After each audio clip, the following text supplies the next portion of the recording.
Deepak D Panicker അല്ലെങ്കിൽ ദീപകേട്ടൻ എന്നാണ് എൻ്റെ ക്യാരക്ടറിൻ്റെ പേര്.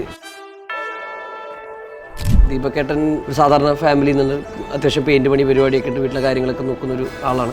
മാക്സിമം പണി പിന്നെ ട്രെയിനിങ് അങ്ങനെയൊക്കെയുള്ളൊരു പാഷനേറ്റ് ആയിട്ടുള്ളൊരു അത്ലീറ്റാണ് ദീപകേട്ടൻ്റെ ക്യാരക്ടർ. മഞ്ഞുമലിൻ്റെ ഒരു ഷൂട്ട് കഴിഞ്ഞ് നിൽക്കുന്ന ടൈമിലാണ് എനിക്ക് ഈ പടത്തിലേക്ക് ഒരു കോൾ വരുന്നത്. അതിന് മുമ്പ് ഞാൻ ഓഡിഷനിൽ എന്തൊക്കെ ഒരു അൽക്കുലത്ത് കാണിച്ചിട്ട് ഒരു മിനിറ്റ് ബോക്സിംഗ് വീഡിയോ ഒക്കെ അയച്ചു കൊടുത്തിട്ടുണ്ടായിരുന്നു. എനിക്ക് തോന്നുന്നു അനുരാഗരിക്കും വെള്ളം തൊട്ട് ഞാൻ റഹ്മാനിക്കയുടെ കൂടെ വർക്ക് ചെയ്യാൻ ആഗ്രഹിക്കുന്ന ഒരാളാണ്. ഉണ്ട തൊട്ട് ചാൻസ് ചോദിക്കാൻ തുടങ്ങിയതാണ്, പക്ഷേ നടക്കുന്നത് ഇപ്പോഴാണ്. എനിക്കൊന്ന് ജാനിലാണ് സ്റ്റാർട്ട് ചെയ്തത് ഇതിൻ്റെ ട്രെയിനിങ് പരിപാടിയൊക്കെ. നമ്മുടെ കോച്ച് ജോഫിലായിരുന്നു. എൻ്റെ അടുത്ത് ആദ്യമേ വിളിക്കുമ്പോൾ പറഞ്ഞിട്ടുണ്ടായിരുന്നു നല്ല പണിയുണ്ട്, ആവശ്യമുണ്ടെങ്കിൽ മാത്രം എടുത്താൽ മതി എന്നുള്ള രീതിയിൽ.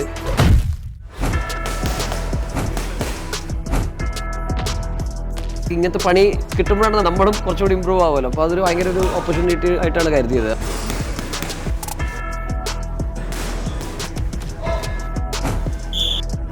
ബോക്സിങ് മാത്രമല്ല, അതിൻ്റെ സൈഡിൽ നമുക്ക് ജിം വർക്കൗട്ടും ഉണ്ടായിരുന്നു.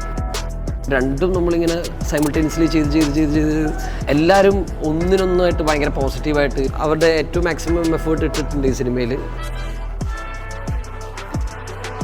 അവർ ബോക്സിങ് കാണുന്ന ആൾക്കാരാണ്, ബോക്സിങ് പഠിച്ചിട്ടുള്ള ആൾക്കാരാണ്. അപ്പോൾ നമുക്ക് കൂടുതലായിട്ട് ആധികാരികമായിട്ടൊന്നും ചെറുത്ത് നിൽക്കാൻ പറ്റില്ല തെറ്റ് പറ്റി കഴിഞ്ഞാൽ. ഏറ്റവും കൂടുതൽ എനിക്ക് തോന്നുന്നു അങ്ങോട്ട് കൊടുക്കുന്ന കോമ്പിനേഷൻസ് ഉള്ളത് എൻ്റെ ഒരു ഫൈറ്റിലായിരുന്നു. അപ്പോൾ നമ്മളിങ്ങനെ കുറേ ഇടിക്കുമ്പോൾ അവർ കുറേ വാങ്ങിച്ചിട്ടുണ്ട്, എന്നാൽ പോലും ഇവരൊന്നും പറയില്ല.